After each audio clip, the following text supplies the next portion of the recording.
नमस्कार दोस्तों, मैं हूं मुकेश रावत और आप देख रहे हैं ढोल टीवी।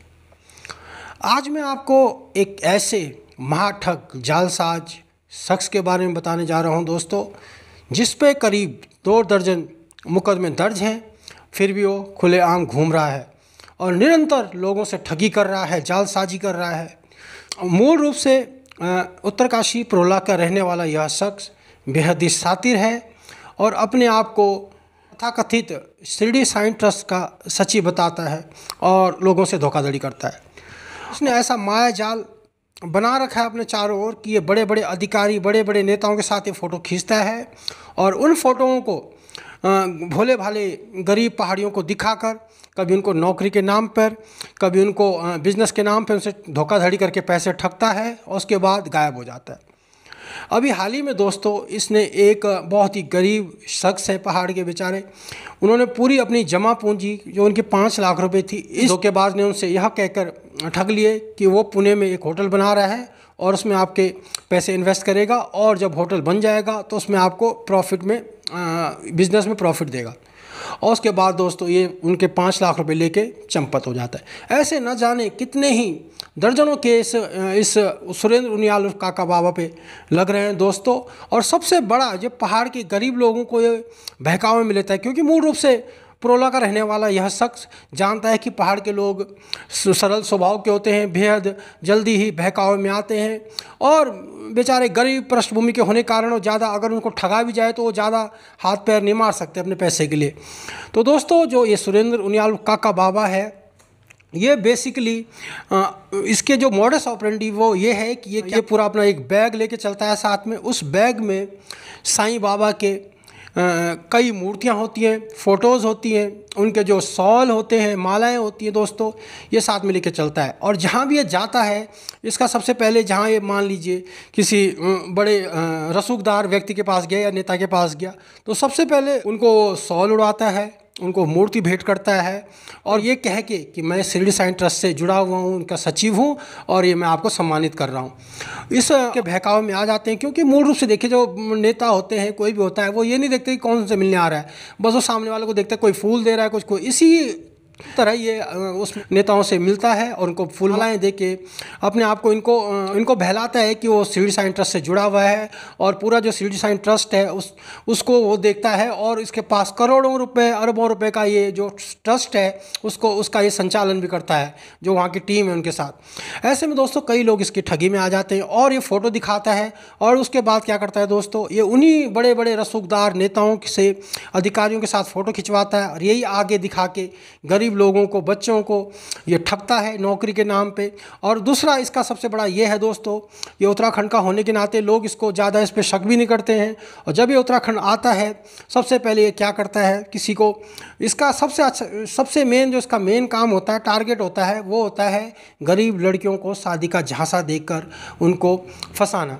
तो दोस्तों ये क्या करता है, अभी दोस्तों कुछ टाइम पहले की बात है, हमारे एक जानने वाले परिचित थे, उनके ये घर आया और क्योंकि वो उनके एरिया के रहने वाले थे प्रोला के, तो क्या होता है कि उनके घर आया और उनसे बाकायदा उनकी जो बेटी थी वो अच्छी खासी पढ़ी लिखी थी और इसने उनको एक अप्रोच किया कि आपकी बेटी के लिए मेरे पास एक रिश्ता है और लड़का नेवी में है, अच्छा है, पहाड़ का ही है।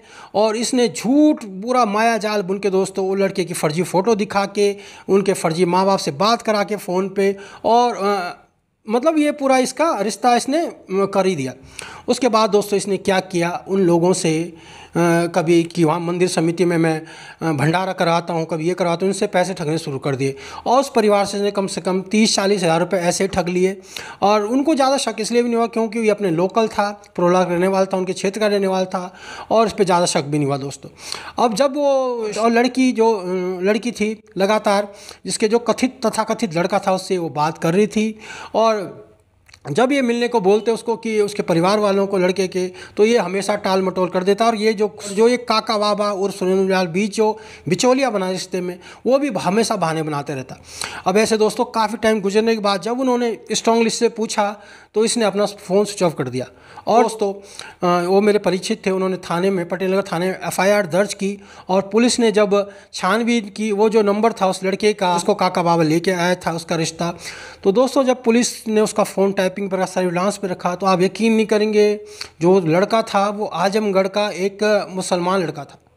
और ऐसे न जाने दोस्तों कितने ये, इसका तो सबसे मेन इसका रहता है पहाड़ में, बस सबसे पहले जहाँ आएगा वहाँ बस यही जाल फेंकता है कि आपकी लड़की से शादी करवानी है, लड़का IAS है, लड़का वो है, और गरीब लोगों को जहाँ से मिल लेता है पहाड़ के, उसके बाद उनको ठगना शुरू कर देता है दोस्तों। नौकरी के नाम पे भी ये पहाड़ के गरीब बच्चों को अपने फ़ोटोएँ दिखाता है, बड़े बड़े नेताओं के साथ, बड़े बड़े रसूखदार अधिकारियों के साथ फ़ोटो दिखाता है, और उनको नौकरी का झांसा देखे उनसे भी ठगी करता है।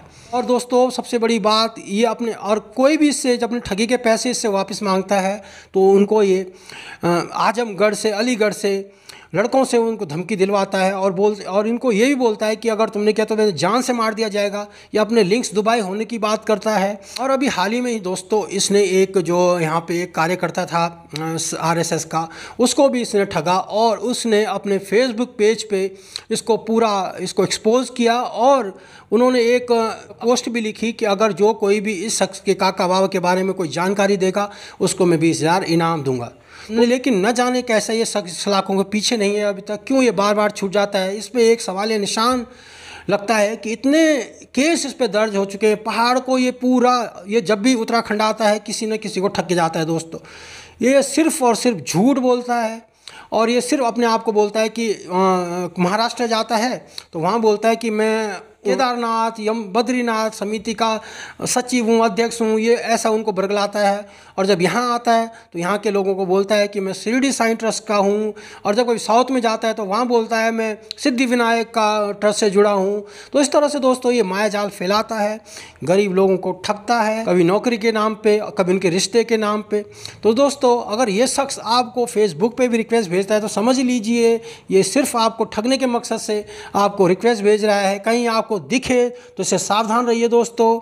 हम भी आपको सावधान करते हैं, ये बेहद ही खतरनाक जालसाज आदमी है। इसके लिए कुछ नहीं, इसके लिए सिर्फ पैसा ही सब कुछ है। पैसे के लिए ये किसी को भी किसी भी हद तक ठग सकता है। इसके लिंक्स बड़े बड़े जो शातिर अपराधियों से हैं। इसका एक गैंग भी है जो इसको पीछे से सपोर्ट करता है। एक बार मैंने इसको फ़ोन कॉल करके इसको धमकाया भी था, और इसने मुझे वापस धमकी दी थी, जहाँ से मारने की तक धमकी दी थी। और उसके बाद इसका वो फ़ोन जब मैंने पुलिस कंप्लेंट की तो फ़ोन भी स्विच ऑफ आया दोस्तों। और ऐसे लोग दोस्तों उत्तराखंड के नाम पे कलंक हैं। ये उत्तराखंडी नहीं हो सकते, ये अपने ही लोगों को लूटते हैं। और ऐसे लोगों को हमें पुरजोर विरोध करना चाहिए दोस्तों। तभी जो ऐसे आस्तीन के सांप हमने उत्तराखंड में पाले हैं, इनको सबक सिखाने का समय आ गया है दोस्तों। काका बाबा जैसे लोग किसी भी क्षेत्र के नहीं होते, किसी भी प्रदेश के नहीं होते, ये सिर्फ स्वार्थी लोग होते हैं। और ऐसों का बहिष्कार करना बहुत ज़रूरी है दोस्तों। इसलिए दोस्तों आप सावधान रहें। जब भी कभी इस टाइप का कोई व्यक्ति आपसे आता है, चाहे वो क्षेत्र का ही हो, अगर कोई डायरेक्ट आपसे ऐसा प्रलोभन देता है, रिश्ते का कहता है, तो बिना दोस्तों सोचे समझे कुछ ना करें। अभी इसके खिलाफ़ कई धाराओं में केस चल रहे हैं, कभी जेल में रहता है, कभी वेल पे रहता है, लेकिन ये निरंतर लोगों को फंसा रहा है, अपना जाल फेंक रहा है दोस्तों। तो दोस्तों आज के लिए इतना ही। फिर कल आपको सावधान करने के लिए मिलूंगा एक नई रिपोर्ट के साथ। धन्यवाद। और आपसे एक विनती है, अनुरोध है कि आप मैक्सिमम इस वीडियो को शेयर करें, ताकि जो इस ठग के बारे में उत्तराखंड के हर क्षेत्र में, हर कोने कोने में जानकारी पहुंच पाए, ताकि आगे ये ठग किसी को ठग ना सके, किसी गरीब बेटी को शादी के नाम पे ठग ना सके।